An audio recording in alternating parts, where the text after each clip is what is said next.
Welcome back to the kitchen. Today we have one of those do not try this at home segments. I guess I should start at the beginning on this one. I needed some sheet metal and some scrap wood for this project I'm working on. So I took my wife out on a Friday, what was it, Thursday night? We went out on a garbage picking run. And man, did we do some garbage picking. We couldn't find any sheet metal. I found a piece of sheet metal this big behind the Radio Shack on 83. But anyway, yeah, we went all over. We were out for like 4 hours going behind all these complexes, and there'd be like cops parked back there and crackheads and stuff. No sheet metal though. Anyway, we did run into a bunch of stuff that we got a bunch of cool stuff, and one of the things we saw was an old lantern battery. And my wife was like, there's a battery in there. So, of course, I grabbed it. I figured it'd be dead, but what the heck. I know on YouTube they have these videos where it's like amazing battery hack, and you open it up and there'll be a marshmallow monster in there, you know, bunch of zircon encrusted tweezers, all kinds of crazy stuff. So I figured we would at least bust that battery open up that lantern battery and see what you find. So what I actually found inside the lantern battery, and when I was Googling around, I noticed there are different ones, but this is what was in there. We've got these two cells. They look kind of like D batteries on steroids. And I believe these are ruptured and leaking. They're pretty gnarly. There's like residue and stuff coming out. I'm sure it's not good. Whatever that stuff is, it's probably not very good to inhale or be handling it. And then like drinking or smoking. So anyway, I remembered this trick from when I was a kid. You know what? I'm going to take a break because there's actually liquid coming out of that one battery, and I've got my fingers are contaminated. So I'm back. I washed all the toxins off my hands. Anyway, yeah, what you do, these particular cells were already like breaking down. There's like a rubberish type of, the top part, there's like a lid for it, and that just popped right out. The metal was all like, I ripped into it with the side cutters, and it just came apart like nobody's business. Now, what you have inside of there is, it's like powdered carbon or something. It's almost like a loosely packed charcoal with some kind of liquid in it. And then there's these rods. I'm not exactly, if anybody knows what these are, could clue me in on that. I mean, I know I could Google it, but I used a wire wheel and I cleaned them up. And these carbon rods, this is a trick that I learned about when I was a little kid. My older brother showed me this trick, so I thought it'd be cool to make a quick video and show you guys the trick you can do with these carbon rods. I'm sure they're not carbon rods, but let's check it out. It's pretty cool. Okay, I just want to say, do not try this at home or anywhere else. This is extremely dangerous. This can cause burns, electrocution, lethal, fatal injuries. So whatever you do not try this. What I have here is the two carbon rods. What'd you say they were, hon? Graphite or carbon? Graphite or carbon rods. And I've hooked them up to my power supply, which is a 9-volt battery here that we have. Where did it go? Yeah.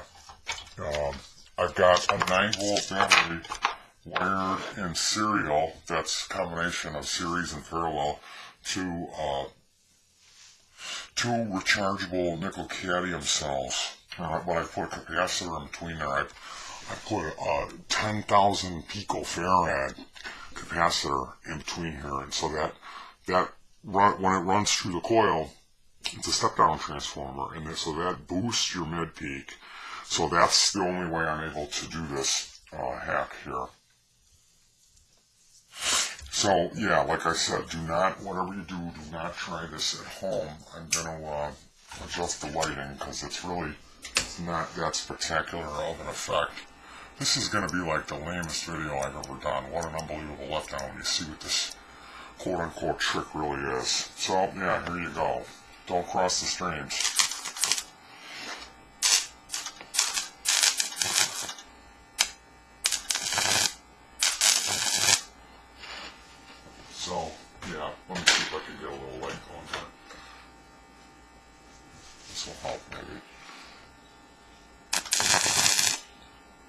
that's just with the AA batteries hooked up. Let me hook up the 9 volts. You can hear I'm drawing a little bit more resistance there. It's a couple more ohms. There we go. Yeah, that's a little better. Yeah, welding with petey. It's fun. And you can actually carbon rod's on fire. So, sounds like my battery's getting a little hot to trap there. I'm gonna, these are really smoking. I don't know if you can see that or not. I think I'm gonna be cracking a window at this point. It does not smell very good at all, and I don't get high anymore, so. Hey, honey. Honey, seriously, would you mind cracking the front? Okay, so there you have it. That was welding for fun with petey. And there's no, like, that doesn't serve any purpose except to put yourself in danger. I learned that trick when I was 4 or 5 years old, and I don't know how my brother figured it out. My dad didn't teach him. My dad couldn't fix his way out of a wet paper bag with a flaming chainsaw. He was not a handy guy, my dad. I don't know where my brother learned that trick, but we had an old, like, Sears and Roebuck, like, power source that we were using, and I remember the humming, I remember the smell. I remember it being a really fun thing to do.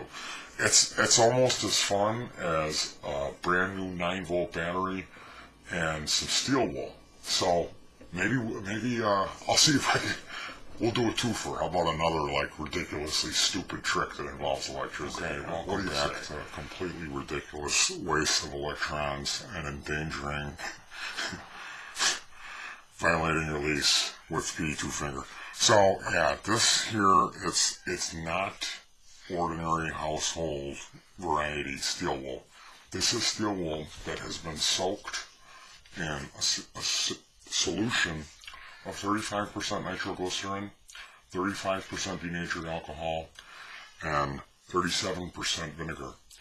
And you have to do the curing processes. That's the most important part. You have to. And this 9-volt battery, it has the capacitor, the step-down transformer, and the ohms are built into this. So you do not try this at home because, for one, it won't work.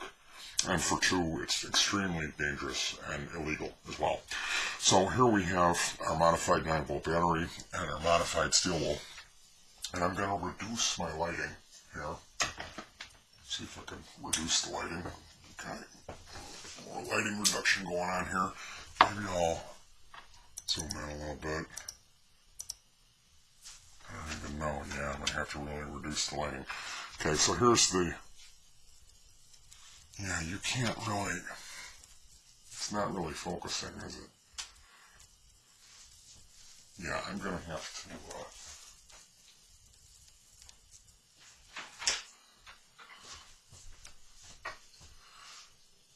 Yeah, this is probably a better shot. Okay, here we go. Now I'm going to go ahead and fire it up.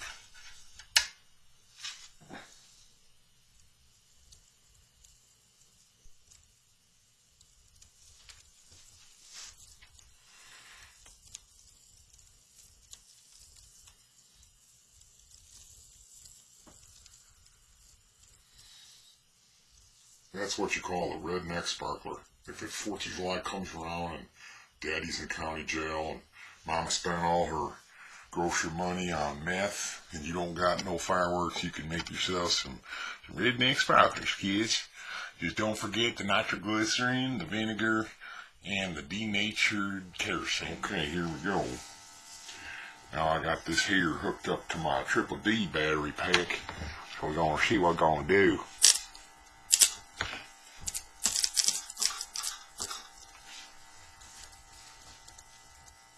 Sure is pretty.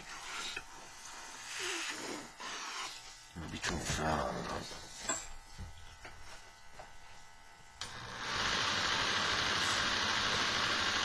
Wow, that made a difference.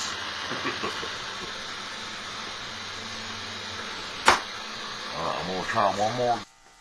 Alright, this time I'm going to turn the fan on, try to give it some more oxygen, so if you hear a big racket on the audio, it's just a fan. It's not my Radio Shack microphone, it's actually just a fan. So we'll put this on here.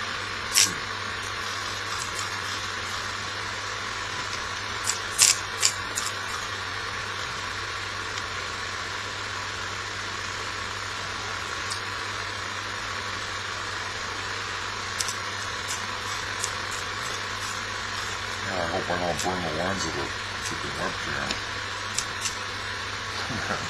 What a stupid video. They're gonna ban my channel for this one. Well, yeah, thanks for all the views, subs, and comments, if anyone even watched this horrible video. And most importantly, keep on. Gusty wants to say hi. Say hi, Gusty.